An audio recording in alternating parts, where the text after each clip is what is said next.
The German battalion walked straight into their own death that morning. Every radio call they sent was heard by the enemy 30 seconds later. Every patrol coordinate, every artillery target, every desperate request for reinforcement. The forest was listening, and the forest was Russian. An entire communications network that intelligence had declared destroyed 3 weeks earlier was not only alive, it was feeding real-time information to units that should have been fighting blind. German officers would spend the next 2 days trying to understand how ambushes appeared with impossible speed, how defensive positions received warnings before their own forward observers even reported targets, how a sector marked communications dark on every map somehow coordinated attacks across 40 square kilometers like a single organism with 1,000 eyes. The answer was buried under their boots, literally. In mud, in stream beds, in the hollows of dead trees. Wires they cut every morning that grew back every night reconnected by men they never saw, rerouted faster than doctrine said was possible. One of those men was about to make a decision that would turn 23 days of invisible work into something German command could no longer ignore. 12 hours earlier, Alexei was holding a piece of paper that had stopped being just paper the moment he unfolded it. The message had come through a runner, not the network. That alone told him something was wrong. Runners were slower, more exposed, used only when a wire route was too compromised or the message too sensitive to risk interception. The man who handed it to him was bleeding through a bandage on his shoulder, breath coming in short bursts, eyes that had seen something recent and bad. He did not wait for a reply. He just pressed the folded paper into Alexei's hand and disappeared back into the trees like a ghost that had delivered its warning and had no strength left for conversation. Alexei opened it near the low light of the dugout entrance. The handwriting was his wife's. He knew it instantly, even through the dirt smudges and the torn edge where someone had ripped it from a larger sheet. 3 lines. No date, no greeting. Just 3 lines that made his stomach drop. They came through the village yesterday. Everyone into the square. They are taking names. If you can hear this, I am still. The sentence ended there, not with punctuation, not with a signature. Just ended, mid-word, as if she had been interrupted, or the paper taken, or something worse, that his mind refused to finish imagining. He read it twice, 3 times. His hands did not shake. They went completely still, the way a machine stops when the power cuts. There was a second note beneath in different handwriting, sharper, military. Message intercepted from German logistics post.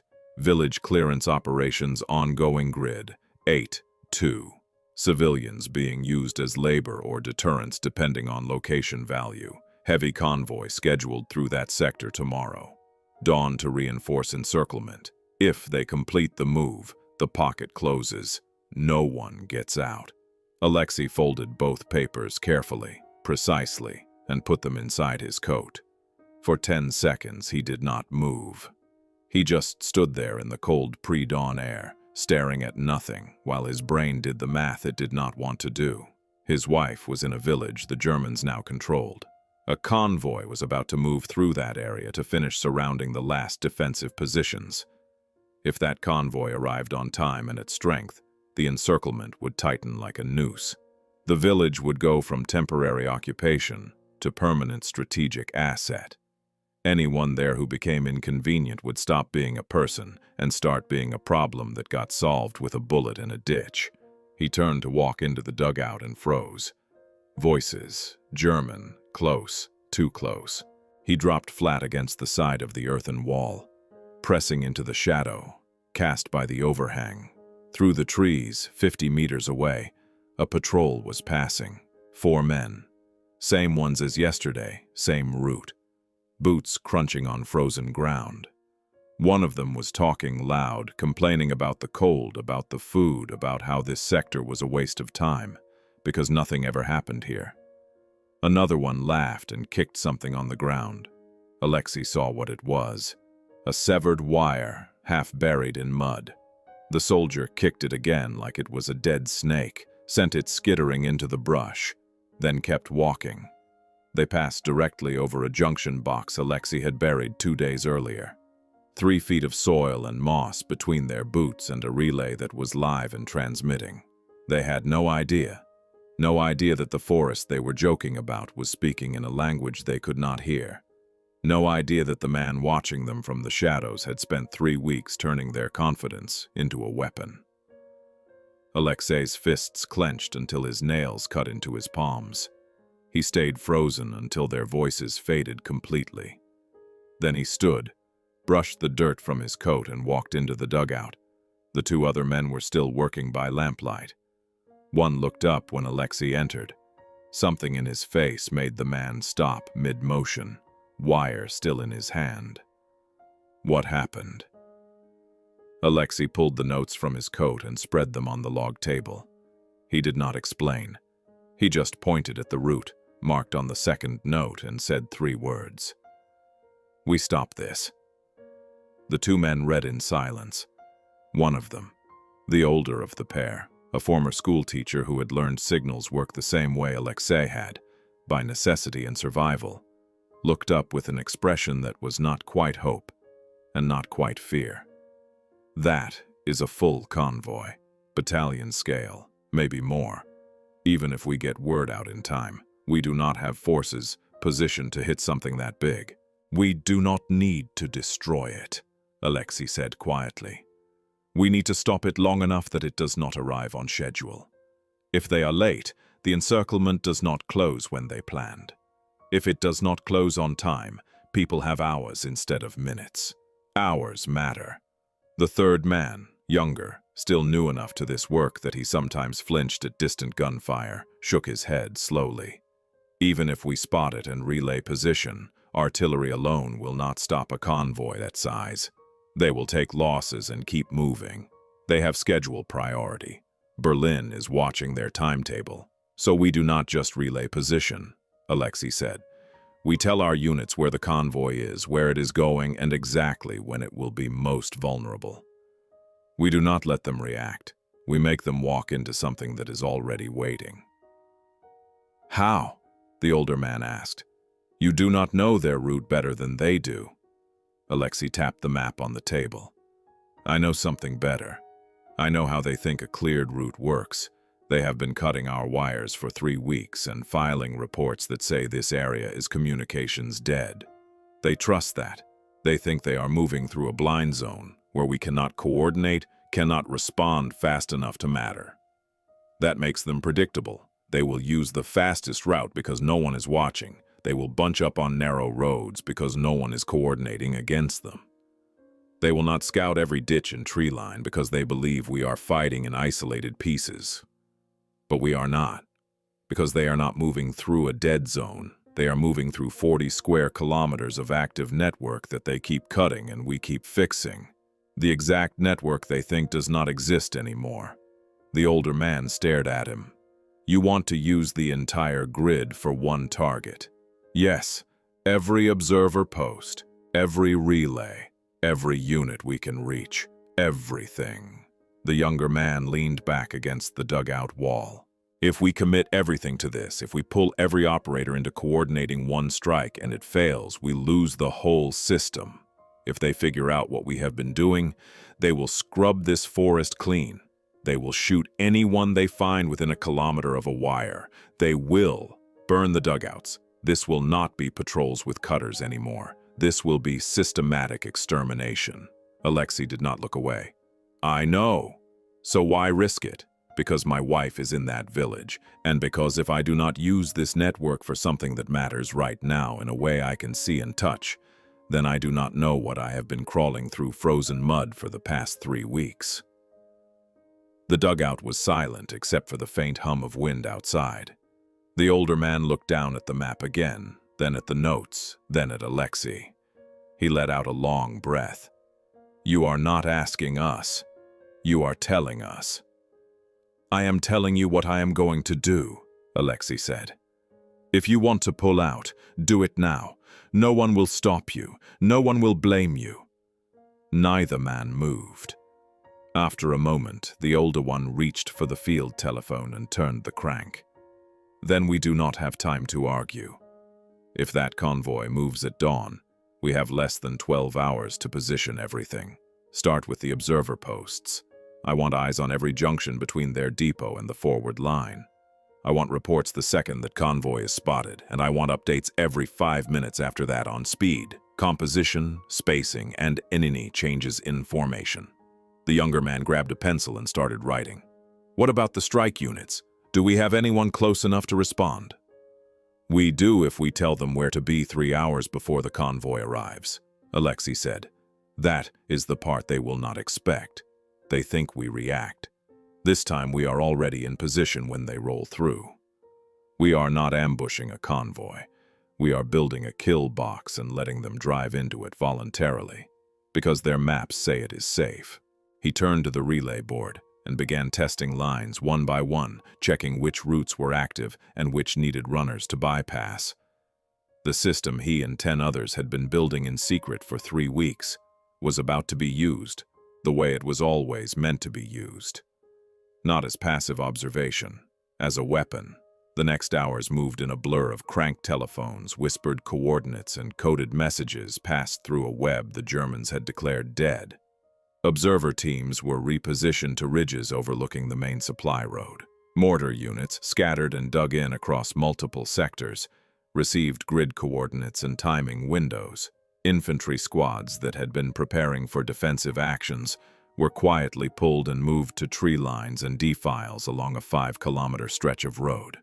No single unit knew the full picture. Each received only what they needed: the timing, the position, the signal to fire. Alexei coordinated it all from the dugout, passing information between nodes, adjusting for delays, compensating in real time when problems appeared. And problems appeared. Halfway through the coordination sequence, one of the primary relay lines went dead. No warning, just silence. Alexei cranked the phone. Nothing. He tried the secondary route. Nothing. For 30 seconds, the network had a hole in it. And 30 seconds in the middle of an operation like this could collapse everything. The younger man looked up, fear clear on his face. That was the eastern link. If it is cut, we have no eyes on the approach road. We are blind on the right flank. Alexei did not panic. He grabbed a different phone, one connected to a tertiary line they rarely used, because it was slow and ran through a bog that made maintenance a nightmare. He cranked it. The line clicked. A voice answered, faint, crackling, but there. This is East Secondary Observer. Primary line was cut by patrol 10 minutes ago. We rerouted through the swamp junction. Do you still have eyes on the road? Affirmative. Convoy forming now at the depot. 70 vehicles. Heavy armor in front, supply trucks in the middle. Infantry at the rear. They are moving in 15 minutes. Understood. Maintain position. Use this line for updates. Alexei hung up and looked at the 2 men. The younger one was staring at him. They rerouted on their own, without orders, without confirmation, because they knew we would need it. The older man allowed himself a thin smile. You built more than a network. You built something that thinks. By the time the sky began to lighten in the east, the pieces were in place. Every unit ready. Every observer reporting. Every wire that mattered, humming with quiet traffic that sounded like nothing and meant everything. Alexei cranked the phone one last time. The line clicked. Maria answered from her dugout 3 kilometers south. All units confirm ready. Observers have eyes on the depot. Convoy is moving now. 72 vehicles confirmed. Mixed composition.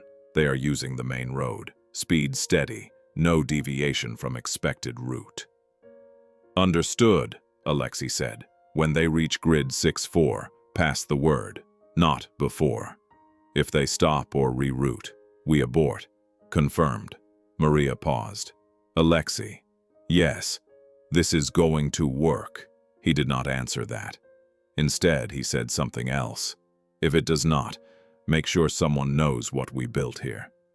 Make sure they know it worked for 23 days, and the only reason it stopped is because we used it all at once for something that mattered." The line went quiet for a moment. Then Maria spoke again, voice steady. "It will work, and when it does, your wife will know someone was paying attention." The line clicked off. Alexei set the phone down and leaned back against the dirt wall. The two men with him were silent. There was nothing left to do now but wait. He pulled the folded note from his coat and read the last line again. "If you can hear this, I am still." He whispered the rest of the sentence the way he needed it to end. "Still alive, still waiting, still counting on you."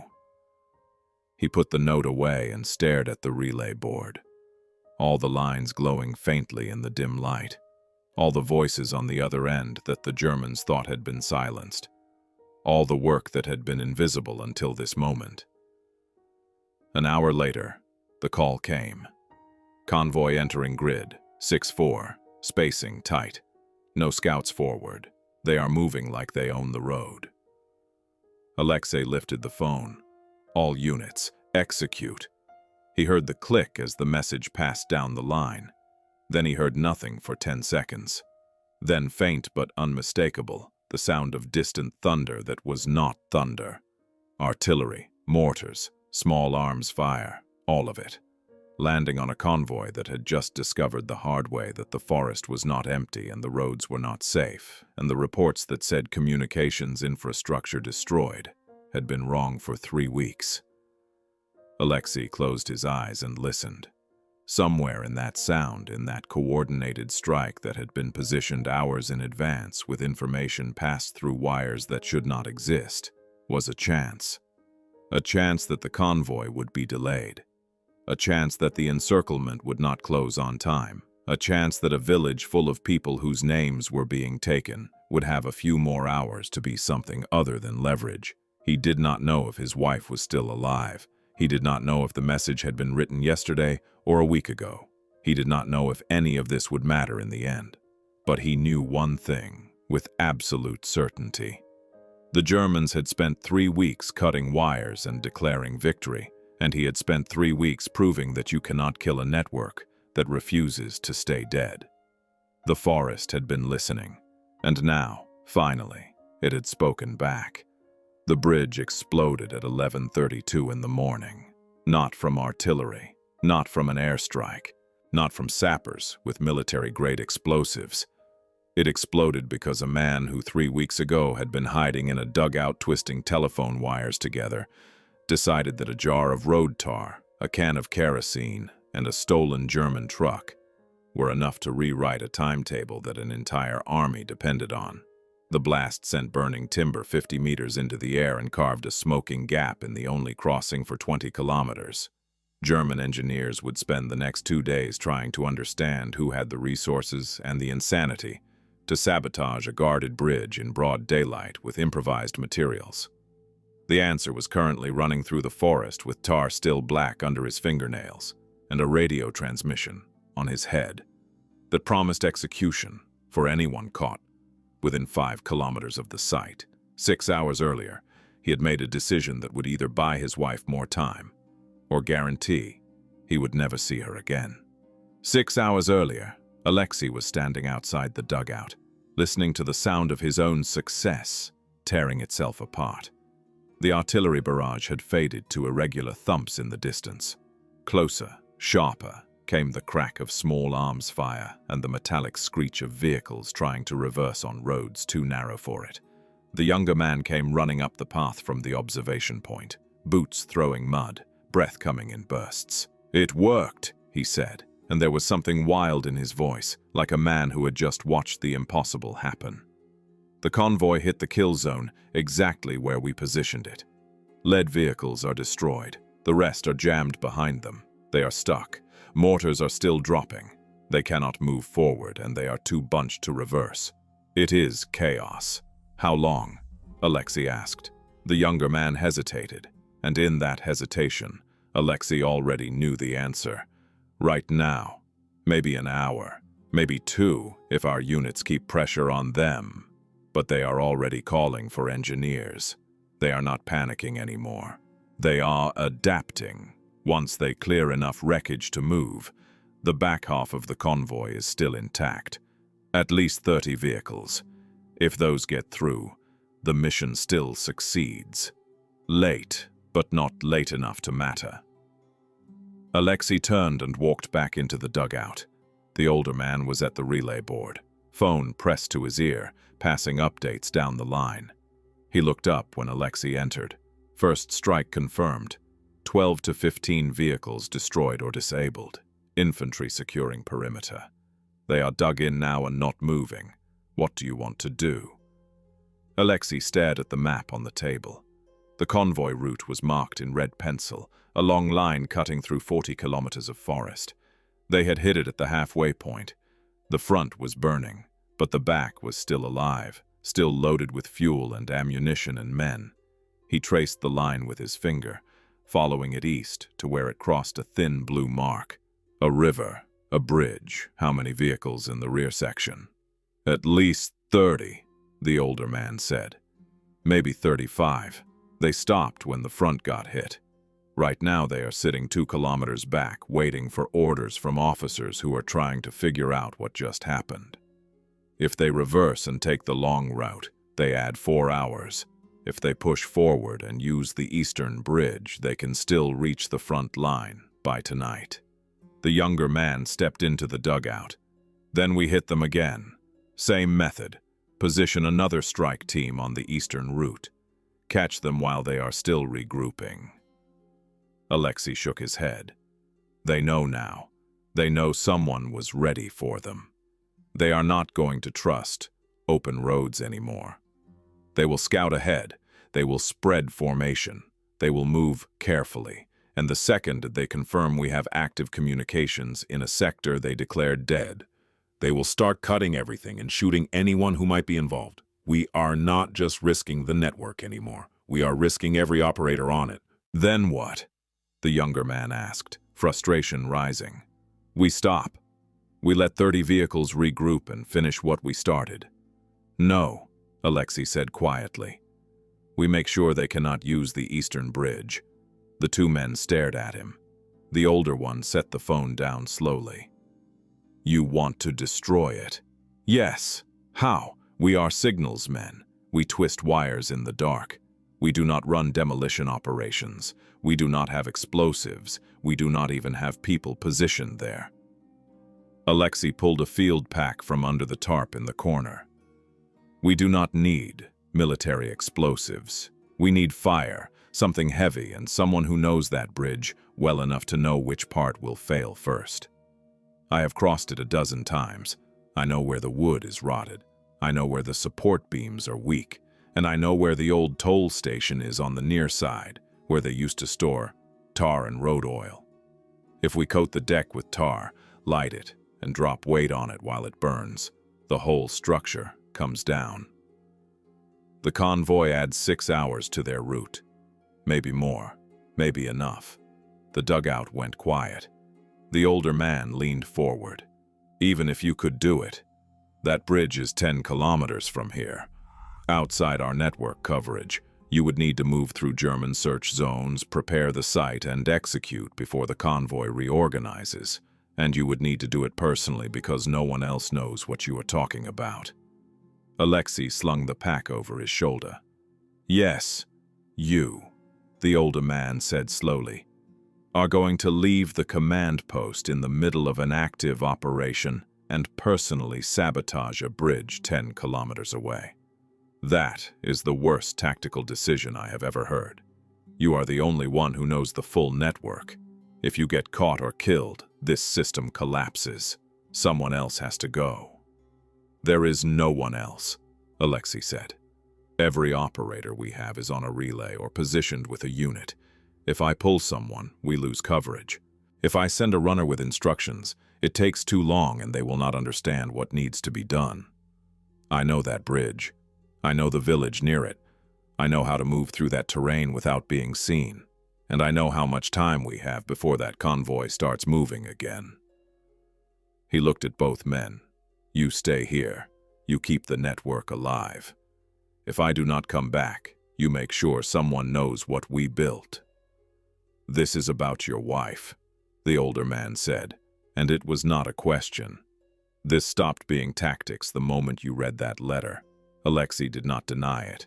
Yes, it is about her. It is about the village where she is waiting. It is about the fact that if I do nothing else in this war, I am going to make sure that convoy does not arrive on time. If that makes me a bad commander, I was never a good one. He turned toward the entrance. The younger man stepped in front of him. "If you are going, you are not going alone. I am coming with you." "No, you stay here. You are needed on the network." "I am a runner," the younger man said. "I know how to move fast and quiet. You need someone to watch your back. You need someone who can get word back if things go wrong. And I am not letting you do something this stupid by yourself." Alexei looked at him for a long moment. Then he nodded once. "Grab a pack. We leave in 3 minutes." The younger man turned and started gathering gear. The older man walked over to Alexei and spoke quietly. "You know this is not risky. This is suicidal. If that bridge is guarded, you will be outnumbered. If you succeed, every German unit in this area will hunt for whoever did it. And if you fail, your wife will be waiting for someone who is never coming back." Alexei met his eyes. "I know. Then why?" "Because I have spent 3 weeks hiding and reconnecting wires. I have watched the enemy move through this forest like they own it, and right now my wife is in a place that is about to become a cage. I have one chance to buy her time, so I am taking it. Not because it is smart, because it is the only thing I can still do with my own hands." 3 minutes later, they were moving through the forest at a steady jog, packs on their backs, rifles slung, eyes scanning ahead. The sound of artillery faded behind them. The woods swallowed them in silence. They navigated by memory and sun angle, cutting through sections where the trees grew thick enough to hide movement. The bridge was 10 kilometers east. The convoy was immobilized 2 kilometers west of it, but not for long. They had maybe 90 minutes to reach the site, prepare, and execute before the Germans started moving again. 40 minutes in, they heard voices. German. Close. Alexei dropped flat behind a rotting log. The younger man slid in beside him, breathing controlled, one hand on his rifle. Through the trees, a patrol was moving. 6 men, not the lazy morning sweep. These were alert, weapons up, scanning, moving with purpose. A search patrol.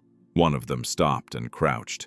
He pulled something from the mud, a wire. He held it up, called to the others, then yanked his cutters from his belt and snapped it clean. The severed ends curled back like broken veins. The patrol moved on, cutting 2 more wires as they went, voices low and focused. When they were gone, Alexei exhaled slowly. They are looking now. They know someone is coordinating. The younger man nodded. We need to move faster. They did. They pushed the pace, jogging through open ground, slowing only when terrain forced them to pick through undergrowth. 20 minutes later, they reached the ridge overlooking the river. Below, the bridge came into view, smaller than Alexei remembered. A single-lane wood deck on stone piers patched in places with mismatched timber. On the far side, a German supply truck sat parked under the trees. 2 soldiers leaned against it, smoking, rifles propped on the bumper. Casual, bored. Guarding a bridge no one thought needed guarding. Alexei studied the structure. The deck was dry, sun-baked, old, perfect for fire. The stone supports were solid, but the cross beams connecting them were dark with age and rot in places. If they could burn the deck and crack one of those beams, the whole thing would fold under weight. There, he pointed, the old toll station, half hidden in brush near the approach. If there is maintenance oil stored there, we can use it. They slid down the ridge, moving slow, keeping to the tree line. When they reached the shed, Alexei forced the door with his shoulder. Inside it smelled of damp wood and tar. He found what he needed in the back corner. 2 clay jars of road tar, black and sticky, used for patching. A dented can of kerosene, rusted at the seams, left behind by whoever had worked this road before the war came. He handed 1 jar to the younger man. "This is enough." The tar was thick, almost solid, clinging to his fingers in black strings when he scooped it out. He crawled under the bridge, moving carefully on the stone support, and began smearing it along the underside of the center deck beams. It stuck to the wood, like paint, dark and viscous, coating the dry timber in a layer that would burn slow and hot. He worked fast, spreading it across a 3-meter section, then splashed kerosene over the top. The liquid soaked in, turning the wood darker, hungry. When he crawled back out, his hands were black to the wrists and smelled like a road crew's nightmare. The younger man was crouched by the shed, eyes on the guards across the river. Still there, still smoking. "How do we move them?" "We do not," Alexei said. "We take their truck before they realize what is happening. Once the fire starts, they will panic. By the time they understand someone sabotaged the bridge, we will be gone. Assuming you can start a German truck without them hearing." The younger man grinned. "I used to steal my father's truck when I was 16. I can do it quiet." They waited. One of the guards stood and walked into the trees to relieve himself. The other stayed by the truck, back turned, staring at the river. Alexei counted to 10. "Now." The younger man sprinted across the bridge, boots light on the wood, closing the distance in seconds. He reached the truck, slid into the cab, ducked low. The guard turned his head, cigarette halfway to his mouth, frowned, opened his mouth to shout. The engine coughed once, then roared. The younger man threw it into gear and yanked the wheel hard. The truck lurched forward, swinging wide, throwing dirt. The guard jumped back, yelling now, grabbing for his rifle. The second guard came running from the trees, fumbling with his weapon, face twisted in confusion. Alexei lit a rag soaked in kerosene and tossed it under the bridge. The tar caught instantly. Fire spread along the underside of the deck in a bright line, yellow and crackling, feeding on the oil-soaked wood like it had been waiting for this moment. Smoke boiled up through the gaps in the planks. The truck roared back across the bridge, the younger man leaning out the window, face tight with focus. Behind him, one of the guards raised his rifle and fired. The shot cracked past the cab, missed. The truck hit the center of the burning bridge at full speed. The deck groaned. The weakened support beam, already compromised by fire and age, snapped with a sound like a tree breaking in a storm. The center section dropped. The truck went with it, nose first, crashing through collapsing timber in a cascade of fire and metal. The younger man threw himself out the door at the last second, hit the ground hard, rolled. The guards on the far side stopped shooting and stared. The bridge was gone. What had been a solid crossing 10 seconds ago was now a smoking gap, filled with burning wreckage and twisted steel, half submerged in the river. Alexei ran to the younger man and pulled him to his feet. "Can you move?" "Yes." "Then we move now." They ran. Behind them, the guards were screaming into a radio. Ahead, the forest swallowed them in shadow. They did not stop until they were 3 kilometers away, deep in a thicket where sound did not carry, and the smoke from the bridge was just a gray smudge on the horizon. The younger man leaned against a tree, breathing hard.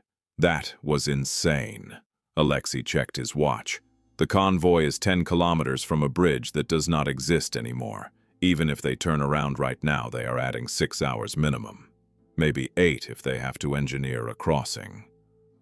The younger man looked at him. Did we win? Alexei thought about the letter in his coat, about the sentence that ended too soon, about a woman in a village waiting for time she did not have. We bought ours, he said quietly. Whether that is enough depends on what someone else does with them. But the encirclement does not close on schedule.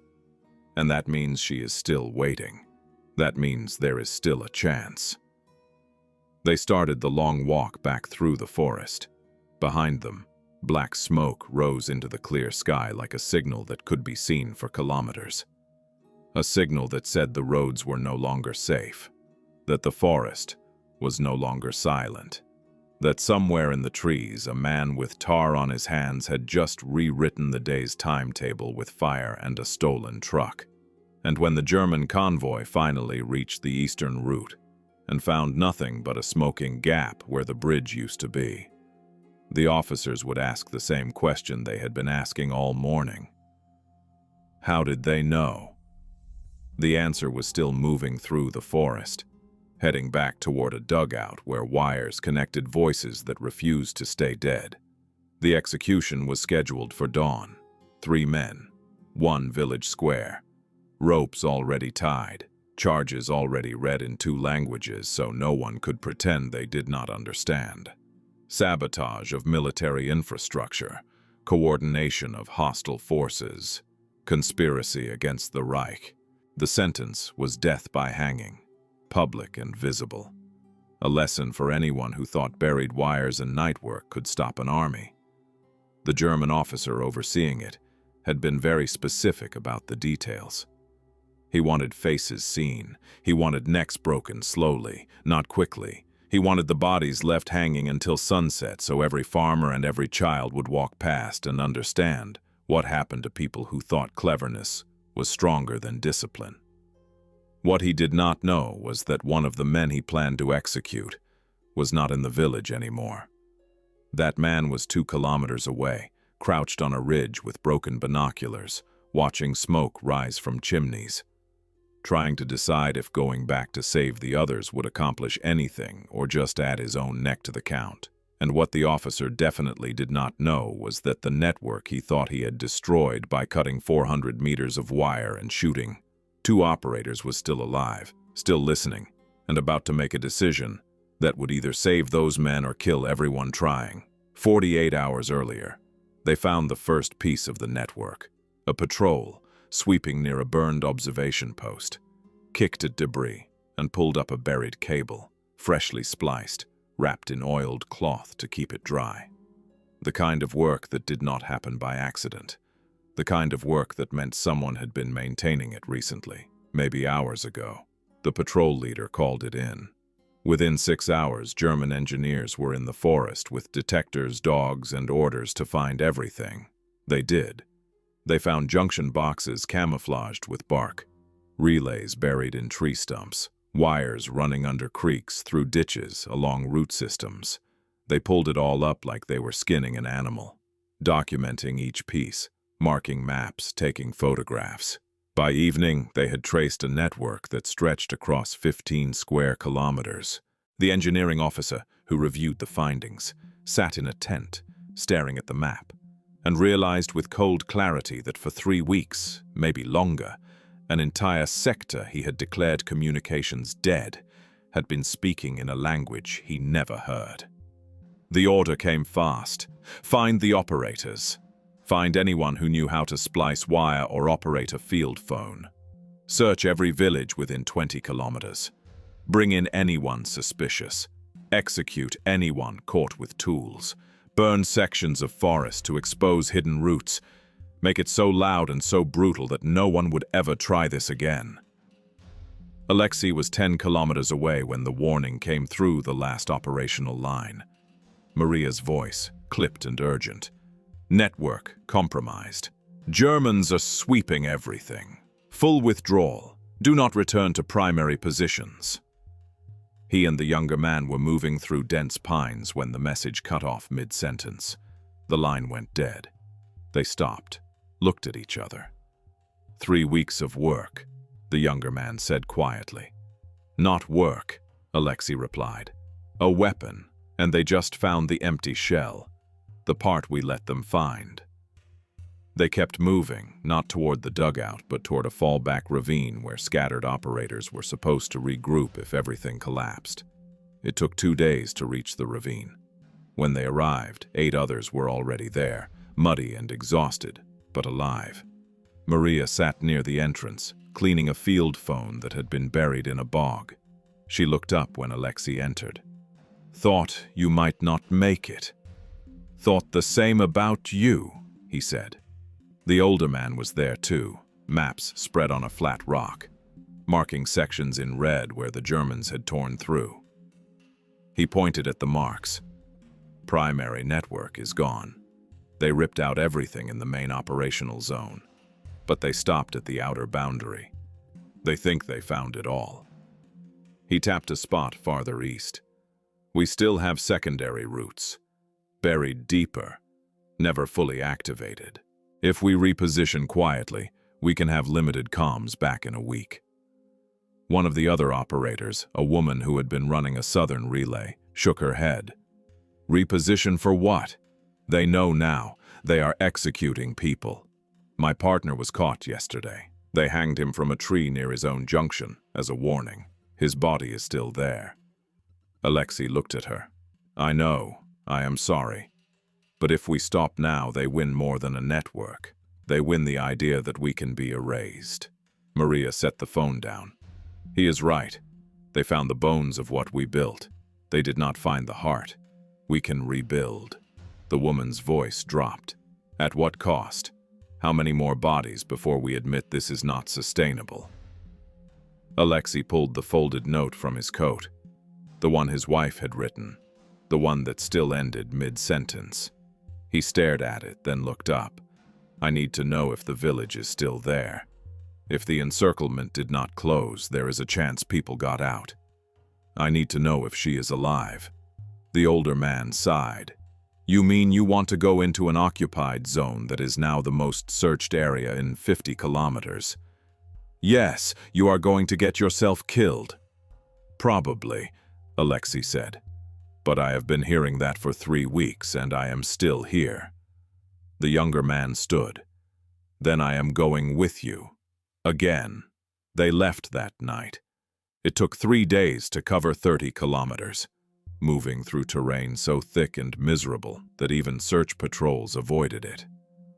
On the third evening, they reached the ridge overlooking the village. Alexei went flat on the hillside and brought up the cracked binoculars. The village was still standing, damaged but standing. Smoke rose from a few burned buildings, but most structures were intact. German soldiers moved through the streets in small patrols, checking papers, searching carts.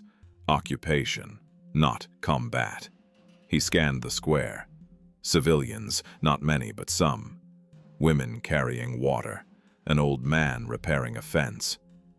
Then he saw her, walking out of a building near the church, carrying a bundle of cloth, thinner, worn, but alive. His breath caught in his throat. The younger man looked over. That, her. Yes. She crossed the square, past 2 soldiers who barely glanced at her, and disappeared into another building. Alexei lowered the binoculars. We wait for dark. Then I go in. When the sun dropped and patrols thinned, Alexei moved down the hillside alone. The younger man stayed on the ridge with the rifle, watching. Alexei slipped between buildings, staying in shadows, moving only when soldiers turned corners. He reached the house where his wife had entered. The door was cracked open. He stepped inside. A single candle lit the room. His wife sat at a small table, hands wrapped around a tin cup. She looked up. For 3 seconds, she did not move, did not breathe, like her mind refused to accept what her eyes were showing her. Then she stood so fast, the chair fell backward. She crossed the room and grabbed him, shaking, words tumbling out, half whispered, half choked. "I thought you were dead. I thought no one was coming. How are you here?" "I had to know," he said quietly, holding her. "I had to know if you were still waiting." She pulled back and hit his chest once, not hard but with all the fear and exhaustion she had been carrying. "You are an idiot. They are looking for people, asking about wires, about sabotage. If they find you here, they will kill you. And probably me." "I know," Alexei said, "but I could not leave without seeing you." She wiped her face. The attack everyone expected never came. Something delayed them. The heavy units never arrived at full strength. Some people got out. Some supplies got in. It is still bad, but we are not surrounded. Not yet. Alexei felt something in his chest unclench. Then it worked. What worked? He told her. Not everything. Just enough. The wires, the convoy, the bridge, the network that had been speaking under the boots of an army that thought the forest was silent. She listened, and when he finished, she sat down slowly, like her legs had given up. You did that. You, and how many others? Enough, he said. She stared at him, then stood and walked to a chest in the corner. She pulled out a small pack, already prepared. I have been ready to leave since the day they came. I just did not know where to go. Now I do. She slung it over her shoulder. Let us go before they do another patrol sweep. They moved through the village the way he had entered. Slow, careful. He was 20 meters from the tree line when a flashlight beam cut across the alley ahead. Voices. German. 2 soldiers, walking a patrol route he had not expected. One of them stopped, turned, shone the light directly toward where Alexei and his wife stood, pressed against a wall. The beam swept past them, then back, closer. The soldier squinted. His hand dropped to his rifle. Alexei did not move, did not blink. His wife's fingers dug into his arm. The second soldier said something in German, laughed, made a crude gesture. The first soldier grunted, turned the light away, and they kept walking. Alexei waited 30 seconds, heart hammering, then moved. They reached the tree line. The younger man was already there, rifle ready. He nodded once at Alexei's wife. Ma'am. She looked at this mud-covered young man with a gun and exhaustion written into every line of his face. You kept him alive. Barely, the younger man said. He made it very difficult. It took 4 days to get back to the ravine. They hid from patrols twice, spent one night pressed into a drainage ditch while trucks rolled overhead, and once came within 10 meters of a search team with dogs before the wind shifted and carried their scent away instead of toward the animals. When they finally reached the fallback point, Maria stood and walked over. She looked at Alexei's wife, then at Alexei. You actually did it. Walked into an occupied village and pulled someone out. I told you I would come back, Alexei said. Maria shook her head. You are still an idiot, but a consistent one. Over the next 2 weeks, the scattered operators slowly rebuilt. Not the same network. Something smaller, quieter. Routes buried deeper, relays hidden better, messages fewer and more carefully timed. The Germans kept sweeping, kept cutting wires, kept posting warnings, but they never found the core. They had found the shadow, the version designed to be discovered. The rest stayed silent, waiting. 1 month after the bridge burned, a German intelligence analyst sat in a quiet office far from the front reviewing reports. Intercept activity in Sector 7 had dropped to 0. Engineers had documented and dismantled over 400 meters of improvised communication lines. 2 operators confirmed killed, 3 more captured and executed as examples. Follow-up sweeps over 3 weeks had found no additional activity. He took a red pen and drew a clean line through the sector on his map. In neat script, he wrote, Communications infrastructure destroyed. Network eliminated. Area confirmed dark. He filed the report, satisfied that the problem had been solved with appropriate force and thoroughness. That same night in a forest the analyst had never visited and would never understand. A woman who used to teach children how to read before the war sat inside a dugout carved into a hillside. She turned the crank on a field telephone that had been buried in a hollow log and wrapped in tree bark that made it invisible, unless you knew exactly where to press. The line clicked. A voice answered from 12 kilometers away. She smiled, tired but steady, and began passing a message that would reposition 2 units before dawn and delay a supply column by 6 hours. Alexei sat near the entrance of the dugout. splicing a new wire by the light of a shielded lamp. His wife sat beside him, learning to tie the knots he had been tying for weeks. Her hands clumsy at first, but improving. "You are better at this than I expected," he said. "I had a good teacher," she replied, "and I decided if I am going to be part of something insane, I should at least know how it works." The younger man walked past, carrying a coil of wire on his shoulder. He paused. "You two are disgustingly functional for people who just escaped execution." "We have practice," Alexei said. The younger man grinned and kept walking. Maria's voice crackled through the phone. "Message received and passed. Eastern route is clear. Next check in 4 hours." Alexei acknowledged and set the phone down. He looked out at the dark forest. Somewhere out there, the Germans were still searching, still cutting, still convinced they had won. They had not. They had fought a version of the network that was designed to look complete. The real network was smaller now, harder to see, impossible to kill because it had learned to regrow faster than it could be cut. 6 months later, the forest was still speaking. The Germans had moved their operations elsewhere, confident the problem was solved. They were wrong. Every week, new wires went into the ground. Every month, new operators learned the routes. The network was not what it had been. It was quieter, more careful, but it was alive. Alexei no longer worked from a command dugout. He was just another operator, crawling through mud, connecting wires, passing messages that moved units and delayed convoys and bought time for people who would never know his name. His wife worked beside him now, her hands as calloused as his, her eyes as sharp. One night, after finishing a particularly difficult splice in a stream bed that had taken 3 hours, she sat back and looked at him. "Do you think it matters? All of this?" Alexei looked at the wire disappearing into the dark water. Invisible, unbreakable. "I think every message that gets through when it should not is a crack in something that was supposed to be solid. I think enough cracks over enough time, and even steel breaks." She nodded slowly. "Then we keep making cracks." They did.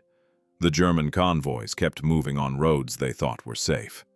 The officers kept marking sectors as secure on maps they trusted, and under all of it, buried in mud, hidden in trees, running through water and root systems and forgotten ditches, the network kept growing. Not louder, not faster, just persistent. One wire at a time, one message at a time, one refusal at a time to let the forest go silent.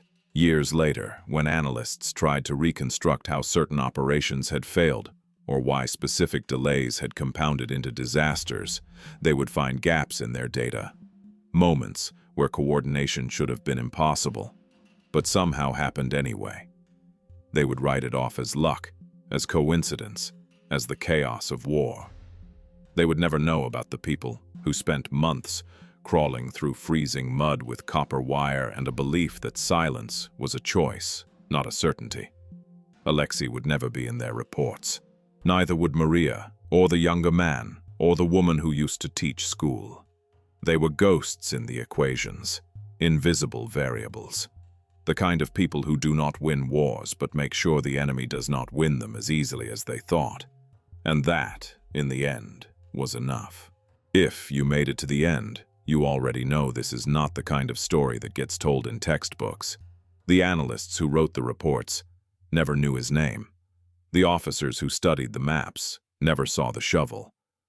But the convoy that was supposed to close an encirclement in 6 hours arrived 12 hours late, and somewhere in that 12 hours, decisions were made that changed what happened next. History is full of moments like this, invisible variables.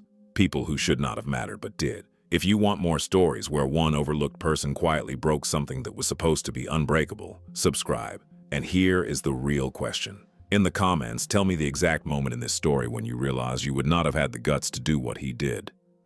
Was it crawling under the bridge while patrols walked overhead? Was it going back into an occupied village for one person? Or was it the decision to use everything, knowing it might mean losing everything? Your answer will decide which side of the war I dig into next. See you in the comments.